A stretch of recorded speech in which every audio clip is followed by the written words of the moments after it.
Patrick Henningsen and TNT. Welcome, ladies and gentlemen. Welcome to TNT, today's News Talk. This is Patrick Henningsen. I'll be your host for the next 2 hours, live and direct.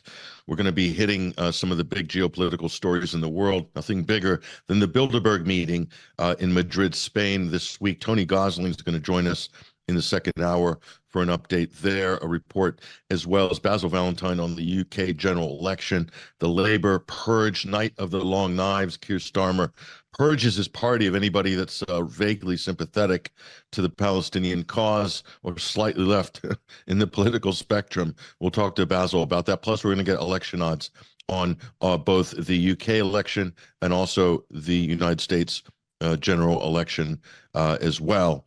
That's in the second hour. In the first hour, we'll be joined by our guest just momentarily. Leila Hatoum from the Middle East will join us in a minute. But before we connect Leila, I want to announce a breaking story, which I think is somewhat consequential in the larger scheme of things. We'll bring that story to the fore. Joe Biden, it's been revealed, has secretly given the green light to allow Ukraine to launch long-range strikes inside Russia. This is from Politico.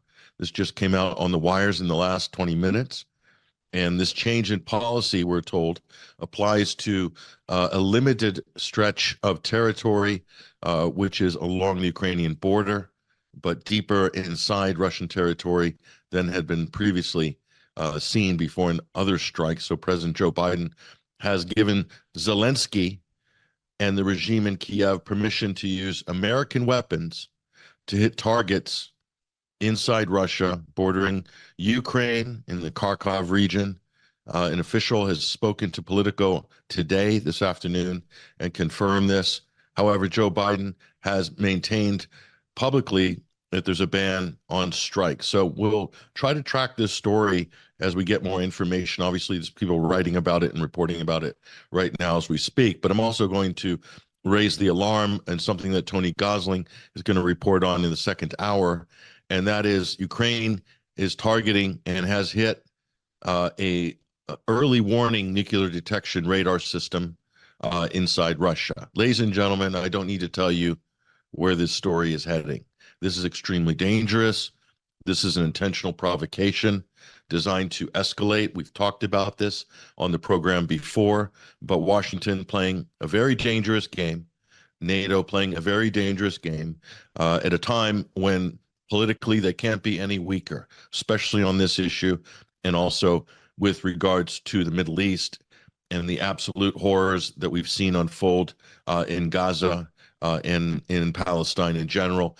On that front, I don't want to waste any time. I'm going to bring on to the program independent journalist. She's also editor-in-chief of MENA Uncensored, Leila Hatoum, joining us right now from Beirut. Leila, thank you for joining us this week.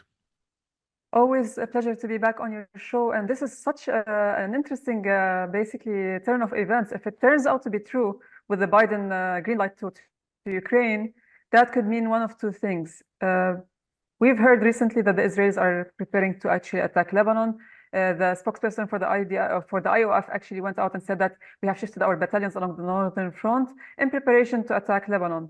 Now, remember, southern front of Lebanon and southern front of Syria, you have about 10 Russian battalions stationed near the Golan Heights that were recently moved over there to counter any attack against Syria and to counter the Americans if they took part in that war.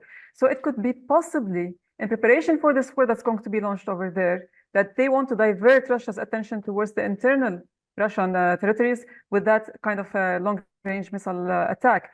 And then, I mean, think about it this way. It's a kind of a suicide to Ukraine. Why haven't they allowed them to use it in the past, just now?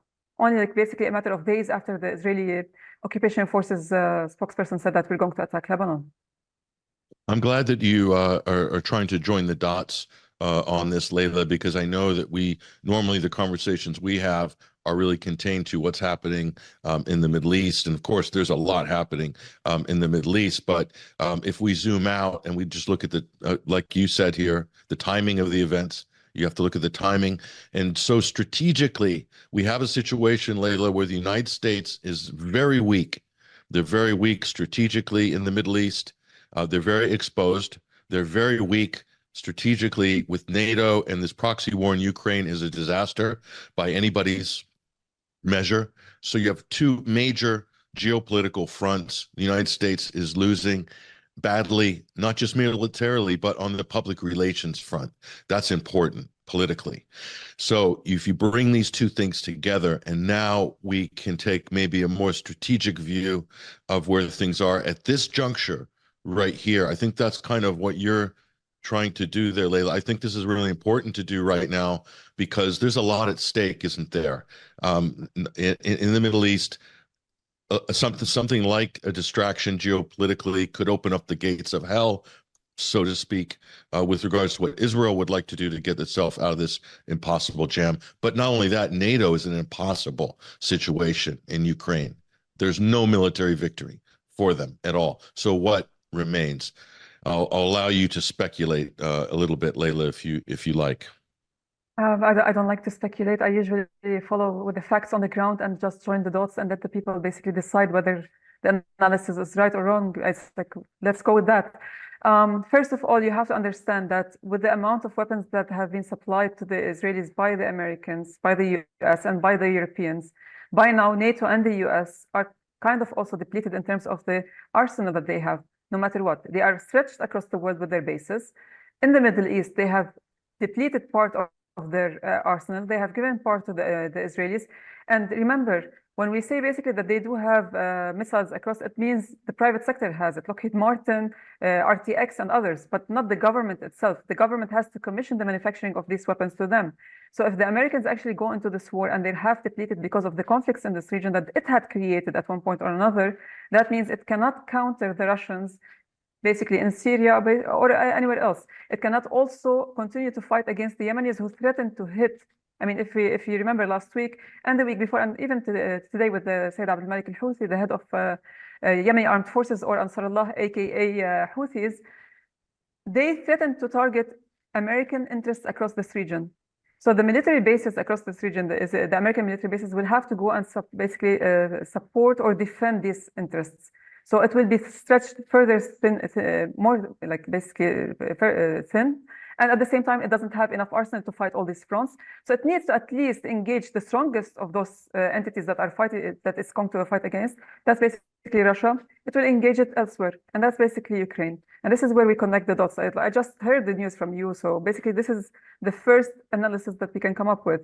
Maybe there's something else going down the line. We have to look at the geopolitical map at one point or another. But also you have to understand one thing, that the war along the northern front, northern occupied Palestine, which is South Lebanon and South Syria, that front has been, like the Americans have been pushing for it for the longest time. They only stopped momentarily when they were building the floating port and pier, which they actually used, and we have the proof on that, there are videos of it, that they they used it to actually get in armored vehicles, arms, and basically espionage equipment to what you call basically the Netzer base and the Netzarim corridor, where there are American soldiers now based along the Netzarim corridor that separates North Gaza from Central Gaza, and there are also Israeli soldiers over there. So the whole idea is that the Americans are they were trying to buy some time. They built that, they moved all the equipment they need so they can be stationed along the Eastern Mediterranean shoreline, and now they're moving the whole game back towards the northern front. Sayyid Hassan Nasrallah, Hezbollah Secretary General, which is the Islamic resistance in Lebanon, had said in one of his speeches, had October 7 not happened, we wouldn't have been notified of what the Israelis were putting in store for the Lebanese. The Israelis had been planning to attack Lebanon for the longest time before October 7 happened. So the whole idea is that October 7 just sped up the plans for the Israelis. The Israelis were stuck in Gaza for the longest time, so they couldn't basically open the northern front.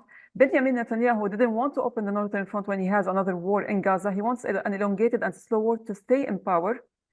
The Americans were pushing for that northern front to open, and that's through Benny Gantz, Gallant, and at the same time, Gadi Eisenkot. So now we've seen them move it again at this critical time, and Biden giving the green light to the Ukrainians to use the long-range missiles. You connect the dots. So let me ask you this, Leila. From the American perspective, I'm talking about what Washington uses to get buy-in from the public.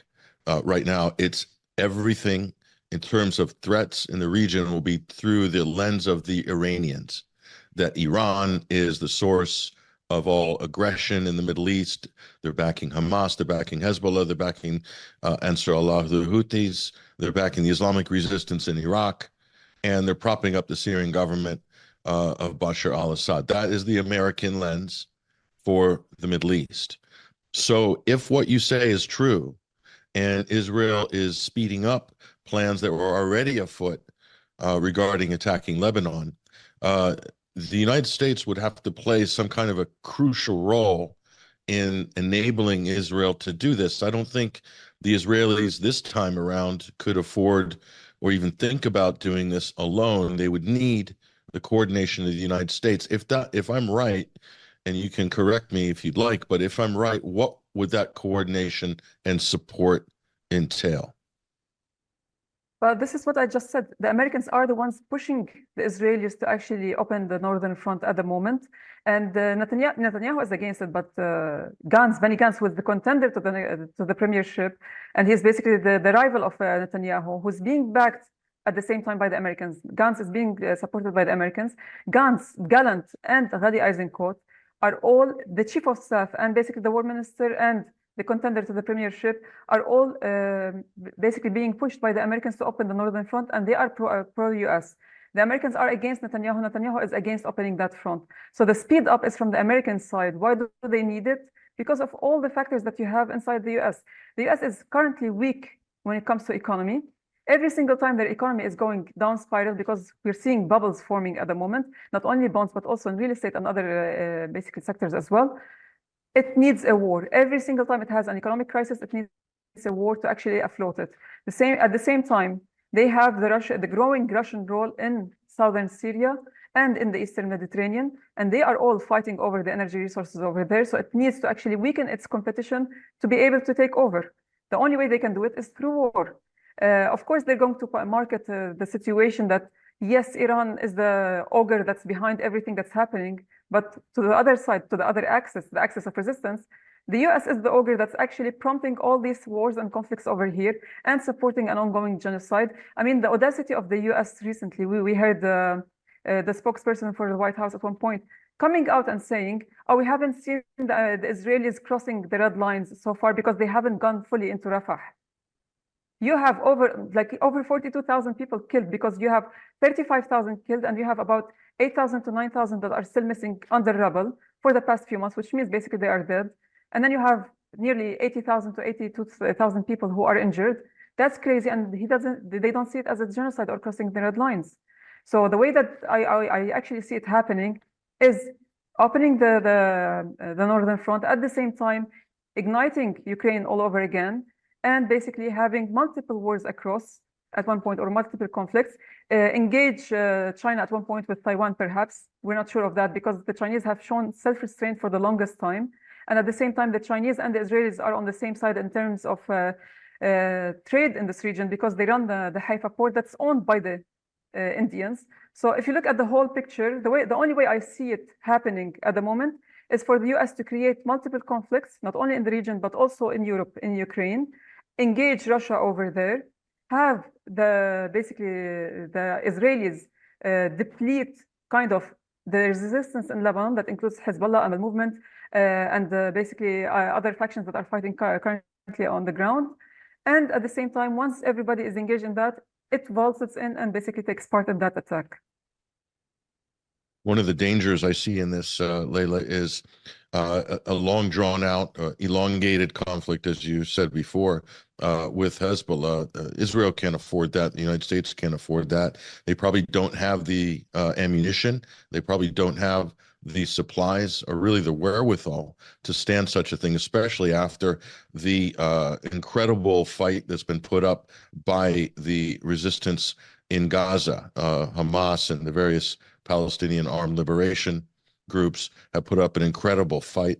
Now in its 8th month, Israel has no clear victory in Gaza. So they can't afford a long conflict with Hezbollah. At least that's what I see in terms of supply lines, in terms of ammunition, etc. So that opens up a very dangerous door, doesn't it, Leila? I'm wondering what What would the Israelis and the U.S. do to avoid to engage in a fight, but avoid a long fight? Have you thought about this? If the fight happens with Lebanon, it's not going to be a long fight this time. We've learned our lesson as Lebanese back in 2006. We've studied our enemy at one point or another. Not even Hezbollah Secretary General Said Hassan Nasrallah said it, that we have been studying that enemy for the longest time. They know what the enemy has. We had a chat during one of our Twitter spaces with a very seasoned Lebanese army general who was responsible for the Sheba Farms file and for the Blue Line and delineating the maritime borders as well. He was part of the negotiations.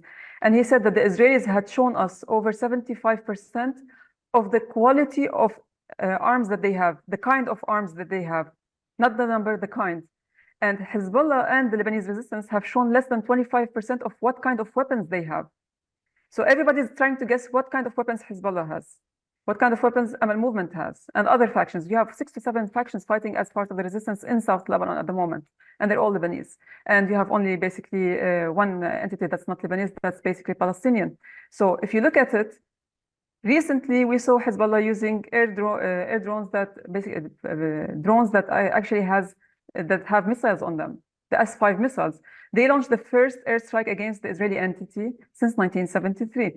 Then basically we saw them down the Hermes 900 and Hermes 450 drones, the Israeli drones, the pride of the Israeli military manufacturing house Al-Bayt. And that only needs, basically, it needs a specific type of air defense missiles. So Hezbollah has the kind of air defense missiles that can fly up to 30,000 feet.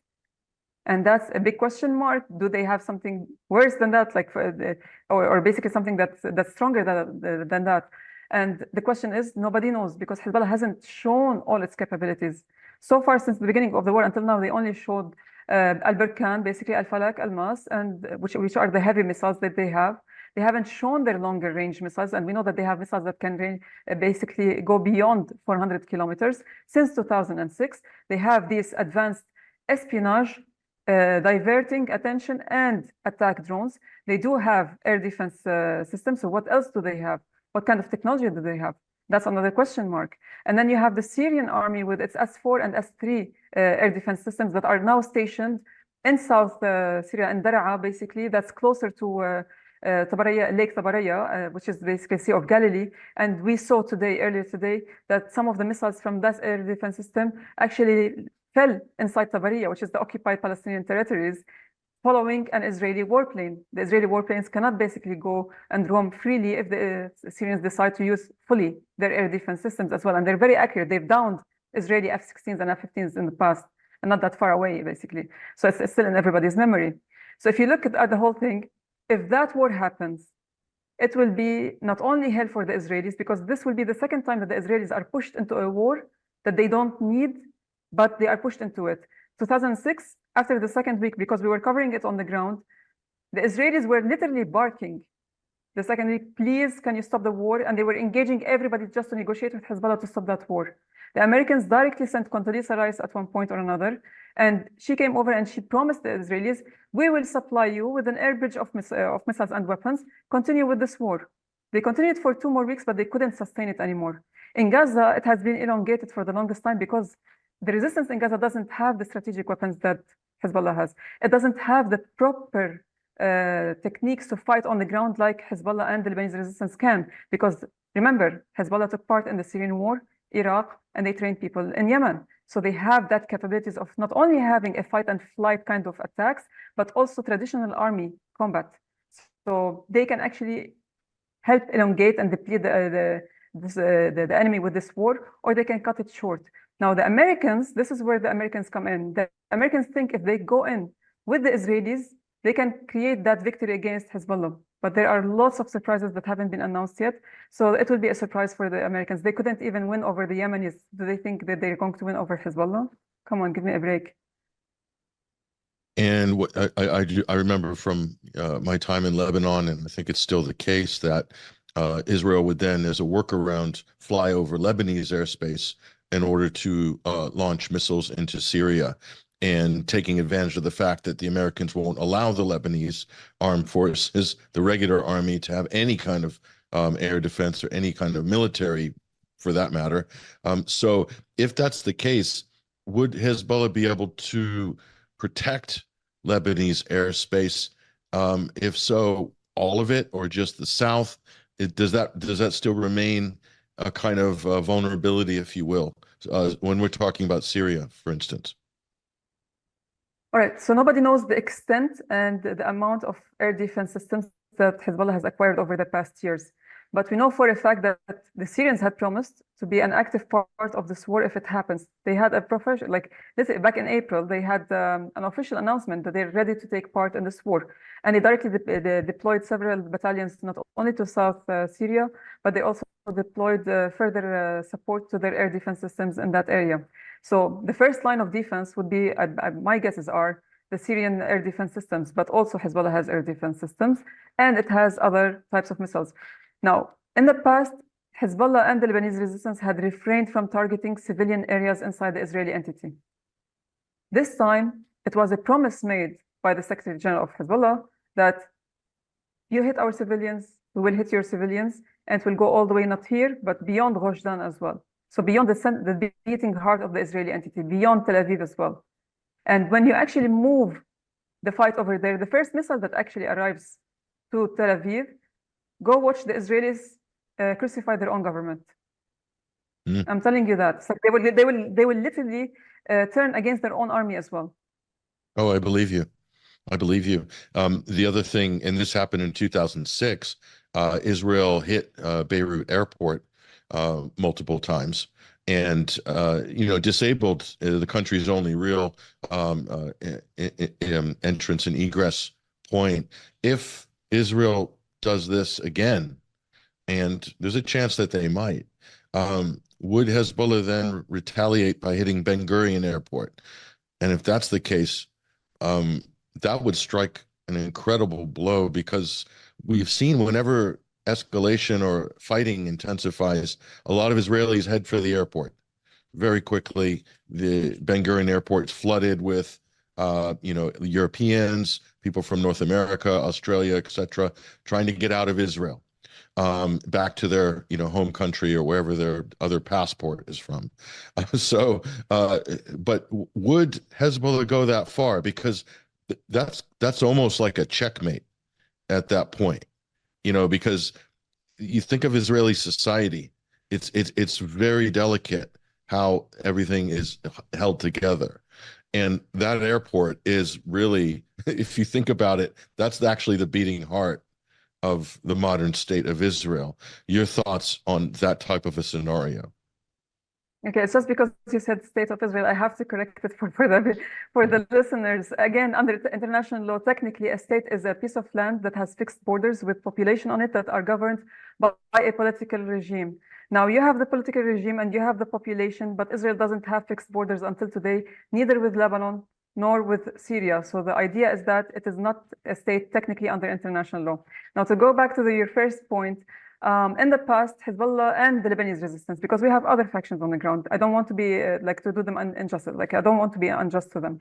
So the whole idea is that they have always refrained from targeting civilians. It was always the Israelis killing Lebanese civilians, Syrian civilians, Palestinian civilians. And on the other hand, the resistance was always targeting, especially from the side of Lebanon, because I covered that 2006 war and I covered before, all the conflicts that happened before and after. So they've always targeted military targets or targets that have a semi-military characteristic.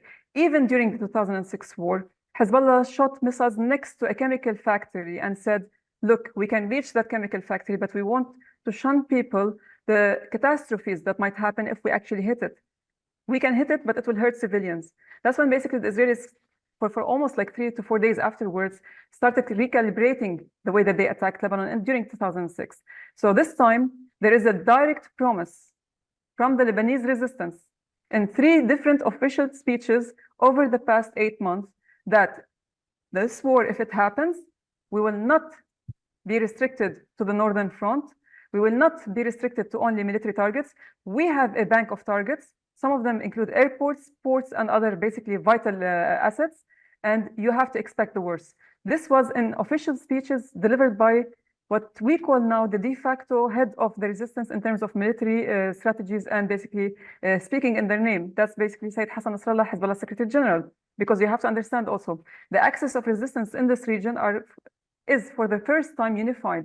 You never saw the Iraqis, the Lebanese, the Syrian, and the Yemenis, and the Palestinians at the same time coordinating all together with the Iranians in terms of who hits where and what at what time. So if the northern front of occupied Palestine, which is South Lebanon, opens this time, it's not going to be limited to Lebanon. You have the Houthis in the past and until today threatening the Israelis and the Americans to hit their assets in the region.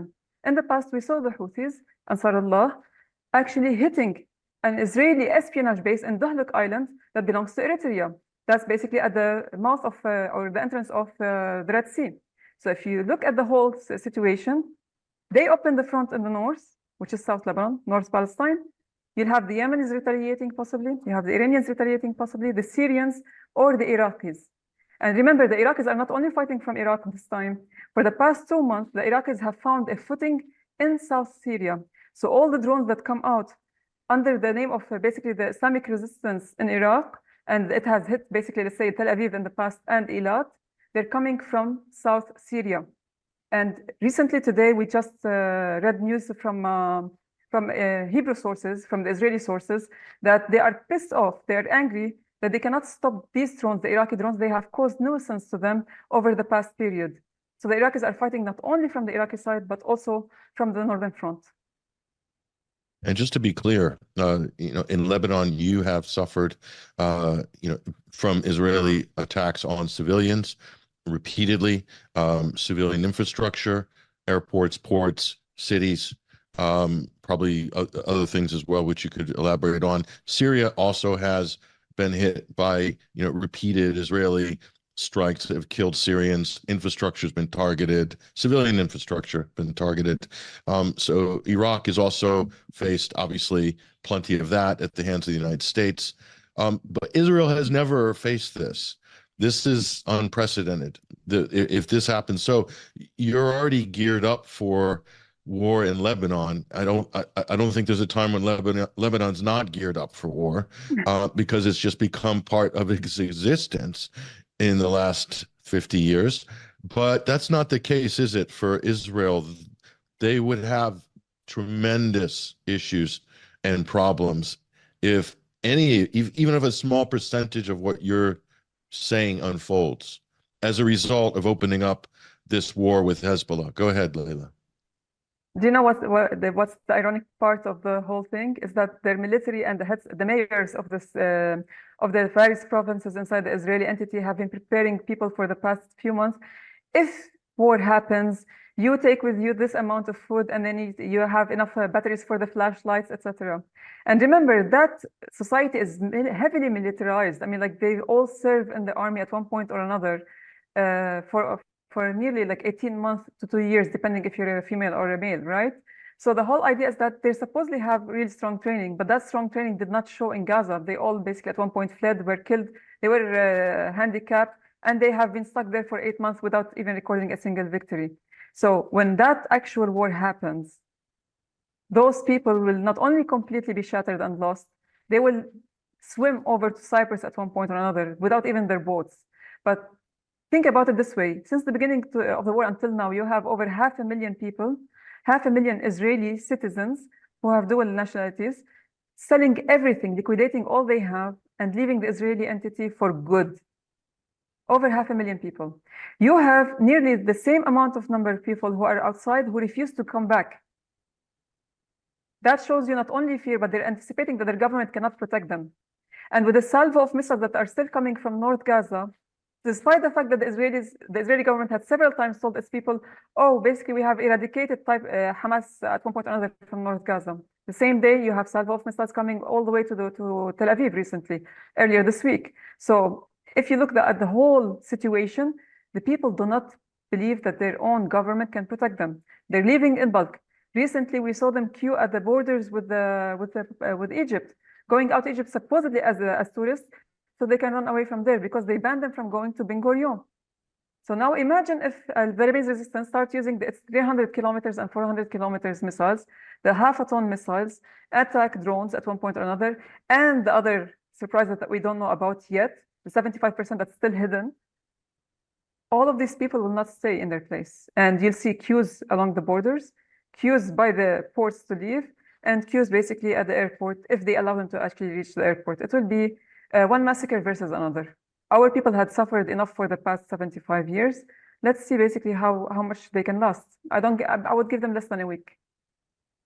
Oh, and you can just imagine what the Western reports will be like. CNN, never again, Jews fleeing the Middle East once again, like they did Europe, and they'll equate it to Nazi Germany, basically. I mean, let's be honest, this is how the narrative is going to play out in the Western media. I want to talk about the propaganda and the censorship as well. There's been some disturbing censorship also on X of some leading voices and Lebanese journalists as well. I want to talk to you about this problem that we're starting to see more of. Now, things are getting tense.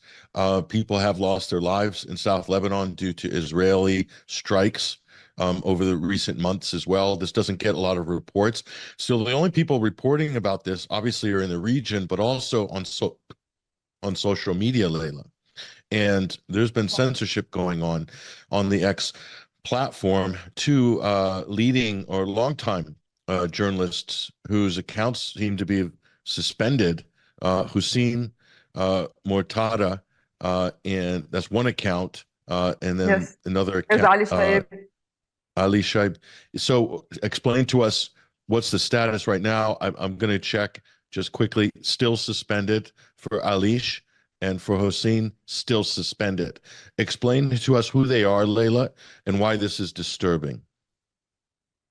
So first of all, you have to understand that anybody who was defending the Palestinian cause, even if they are reporters over the past period, over the past 8 months, they have been shadow banned. My account included. Like, my friends have to search for me, and sometimes they get porn pictures instead of my account. So they are trying to limit the access to accounts that are actually reporting from the southern Lebanese front, that are basically reporting not only on the southern Lebanese front, but also on Palestine. Then you have the second tier, which is basically limited visibility, and they ban us basically from being able to be, from anybody from retweeting what we post or basically liking it at one point or another. So some of our posts that have certain sensitive information cannot be retweeted or shared.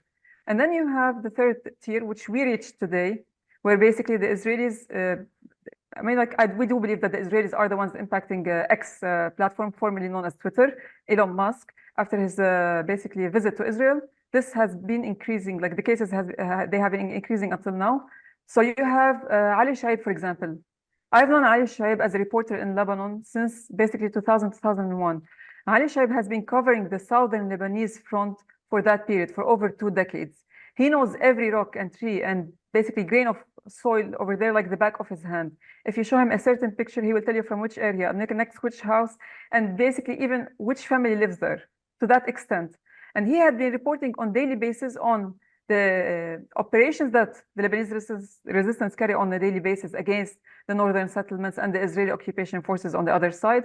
And he also reports on what the Israelis are doing to South Lebanon. He doesn't engage in any basically tit for tat or talks or discussions along basically on X. He just posts news and pictures and video footage of what's happening, as well as basically the funerals for Hezbollah martyrs, because they have lost martyrs along the way. So the whole idea is that there is no reason at any point to stop an account for an accredited media, basically a journalist, along the front, covering it in a very non-biased way. He's just reporting on what both sides are doing all the time, and his account got suspended. It gets the massive traction on a daily basis. If you see, like, the least of his basically posts gets tens of thousands of likes, retweets, and shares. It can reach up basically to hundreds of thousands of likes and retweets and shares. At the same time, Hussein Mortada is a very critical figure when it comes to the resistance media on the ground. He is in the media. He's a journalist. He's very well known and accredited in Lebanon.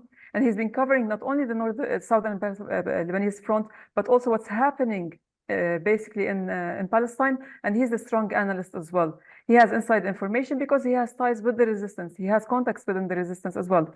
Both Hussein Murtada and Ali Shaib work for a media outlet that basically is in league with Hezbollah. So they have been on Twitter, X now, for the longest time. It's only now that they have suspended them. And I have a reason to believe, because I was surprised. I usually check what Ali Shaib posts from the front, because I do cover the Eastern Front. Usually that's his area of coverage, but then he also covers the rest of the areas later on during the day. So I always check, like, have I missed anything? And I couldn't access his account. I couldn't find it. I was like, his account is suspended, and I double checked, and it was suspended. I went to Hussein Murtada's account, it was suspended. But they didn't only suspend the reporters' accounts, they also suspended the accounts of anybody who is supporting the resistance and Palestine at the same time, including Abu al-Fadl Shumain, who's a dear friend of mine as well. This person's account was suspended, and he only does charity on the ground. He helps Syrians, Lebanese, Christians, Muslims, it doesn't matter what your religion is. He does charity work to help everybody. During hard times when the Lebanese faced the financial crisis, he was the one gathering money to help people do operations, the hard operations, like heart operations, kidney operations, whatever you name it, at the hospitals. He would collect the money for them. So why would they stop that account? It's only because they support the resistance. They are from the south of Lebanon, and they support Palestine at the same time, and they are all friends. So like basically my account could be next. You never know. That's right. And so many other great journalists, either based in Lebanon or in the region, who, like you said, Leila, sleep and eat day and night. They live these conflicts on a minute-by-minute basis. They know everything that's happening from minute to minute. They're great sources of information. This is where mainstream journalists go to actually get their information. Some of these actual accounts, by the way, a lot of people don't know that. A lot of your favorite Reuters and AP and New York Times and Washington Post correspondents actually are writing on these accounts, waiting for updates. That's how they get their initial information. And a lot of people by the way, don't they claim that they have go ahead. sources. Yeah, the funny part, we don't see them on the ground at one point or another, but they're reporting on the same thing that, for example, Ali Shaib posts, and they claim that they have sources from the resistance. And the resistance wouldn't speak to them because they are considered now basically the powerhouse for the Israeli and US propaganda. At the same time, we see basically accounts that keep doxing people falsely. They keep publishing wrong information, propaganda, porn accounts, whatever it is, never stopped. For the past since 2016, 2017, I had been engaged in talks with the former officials from Twitter in the Middle East, North Africa region, telling them, like, why don't you limit the porn accounts? Because you have children, like basically teenagers on Twitter. They're like, no, this is freedom of speech.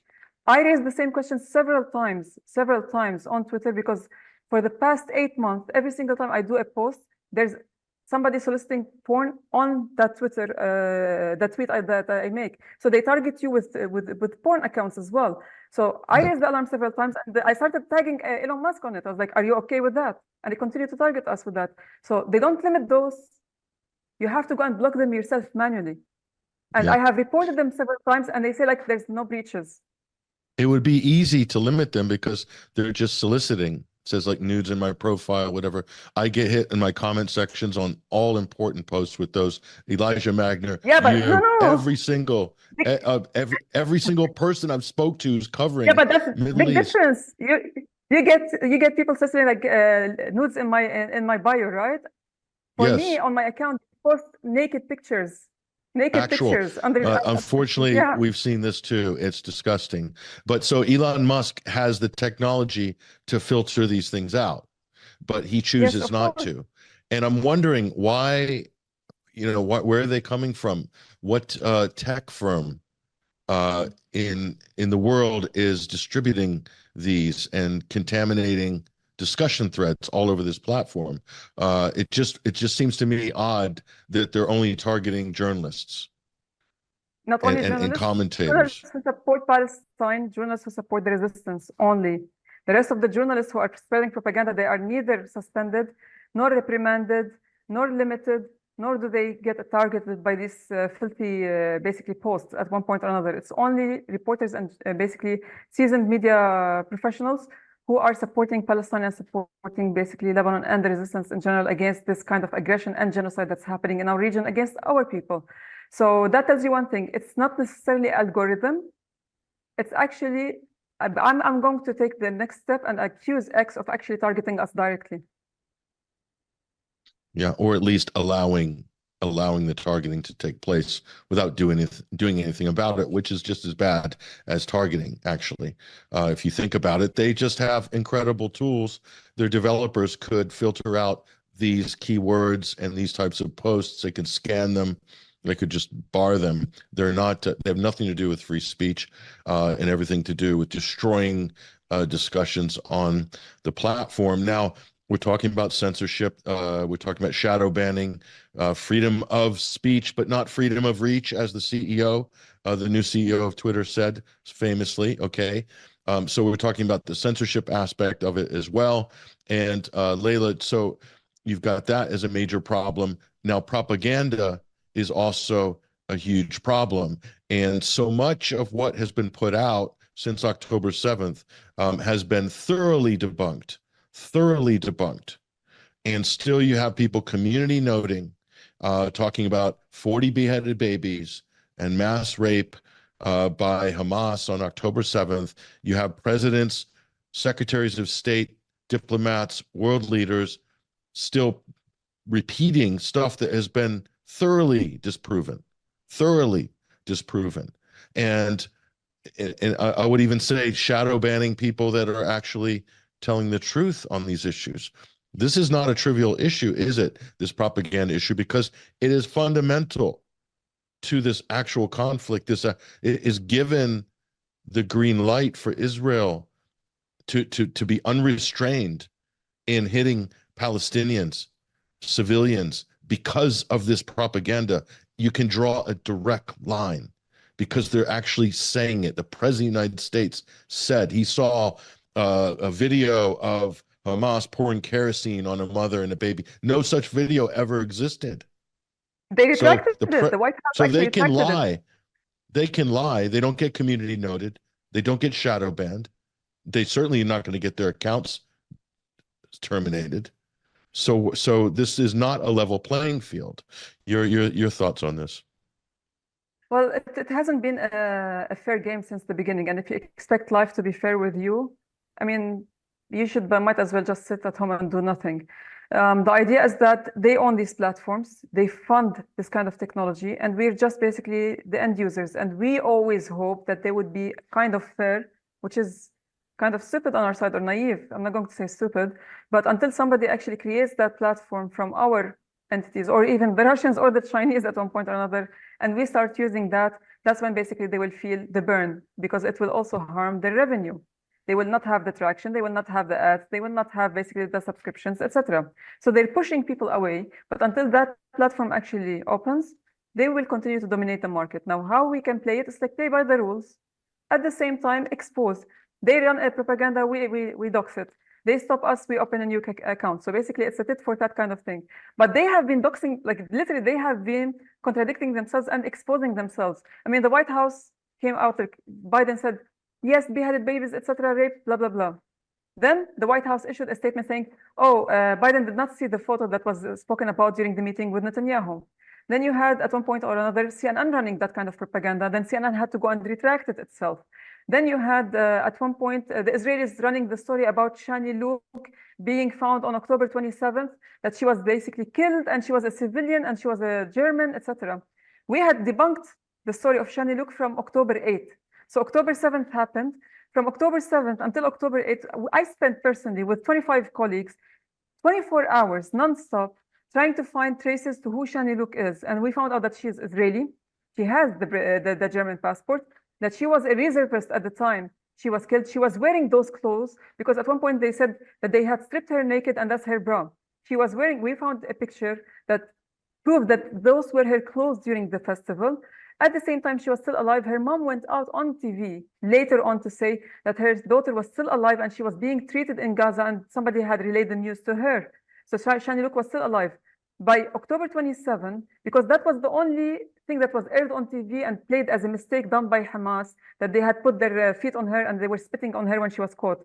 Imagine an enemy that has been killing your children, wife, mother, sister, etc., all the time for the past 75 years. If you catch one of them, would you not spit on it? I'm not giving a justification, but this happens during war times. They did not rape her. They did not kill her. She died in an Israeli They said airstrike. said she was beheaded. The Israelis said she was beheaded. Yes. On October 27, yeah. President Herzog, like the Israeli president, came out in a speech with a speech. Like that's the president of the Israeli entity to speak about Shani Luke, that they found her body, they retrieved it, and she's beheaded. And 2 weeks, 2 weeks from today, like before, like 2 weeks ago, I can't speak English anymore. 2 weeks ago, they claimed, the Israeli occupation forces, I personally received a paper that says they retrieved the bodies of 3 Israeli hostages. One of them is Shani Luke, and that her family was happy that the body was intact. So first of all, they debunked their own story. They actually, like with that story, that her body was intact, that the family was happy that they retrieved the body, and it was retrieved now, and it looked like as if she hasn't been dead for a long time. So the whole idea is that she recently died in an Israeli airstrike. She didn't die on October 27th or on October 7th. She was not beheaded as claimed back on October 27th. And at the same time, she was not found back then. So whose body did they take? Remember, the Israelis were raiding the hospitals and the graveyards and collecting bodies from there. So they can actually display any body and claim that that's Shani Luke. This is what they did back then, and they got debunked by their own narrative this time. And they forgot that basically people remember. Some people have a short-term memory. You can lie to some of the people all the time. You can lie to all of the people some of the time, but you cannot lie to all of the people all of the time. So they are debunking themselves every now and then, and we're catching them up on it. Okay. And yeah, the Shani Luke story from a public relations point of view, the narrative that early on after October 7th, everything kind of circled around her, and she was the face of the Hamas atrocity, the Nova Festival, the Westerners shrieking in horror, all these innocent festival goers raving, just taking acid and love and peace, and then Hamas come on paragliders and slaughter them all. That was basically the narrative that got the West behind basically this genocide. Let's face it. That was really important to nail that into place. And Shani Luke was at the center of that whole part of the story. So, I mean, if anything should just blow a massive hole through this propaganda facade that's been erected since October 7th, it's this story. So, again, we'll continue to keep reminding people of this, Leila, because it is key. But before we go, just a couple of minutes left, you tweeted out confessions of a workaholic. I had totally forgotten about this till I saw the tweet for the show. The adrenaline rush and the panic at the same time is equivalent to covering the front and having a missile hit dozens of meters away. Well, missiles are hitting in South Lebanon, and civilians are being killed, and people are basically having to leave their homes in some cases. So it is a very serious situation there. It's not getting nearly the coverage it deserves. That's not helped, Leila, by the fact that X is censoring Lebanese journalists who are there to get that important information to the public. But we just have 2 minutes left. I'll give you the floor. What do you think is important for people to know right now, Leila? I want the Palestinians to know that the Lebanese front is doing its best to help as a support front. That's the first thing. We have lost over 400 people, including 100 civilians plus. That includes women and children. We have lost over 1,000 houses along the southern Lebanese front, all the way from the western sector, from Nakura, all the way up to basically Wazani in the eastern sector. So at any point, the Lebanese front, the way I see it, because I frequent there all the time, it's ready. They're ready for war. But if peace happens, nobody will be sad, right? And when it comes to what's happening now from the international community, starting to basically to acknowledge Palestine as a state, why didn't they do it before? Why didn't they do it over the past 8 months? Why now? It's because the Israelis are stuck in limbo. They are stuck in the swamps, basically in Gaza, not only in Gaza, but also in North Palestine along the southern Lebanese front. And they cannot sustain going like that because they are hemorrhaging their own people. The Israelis are leaving the entity.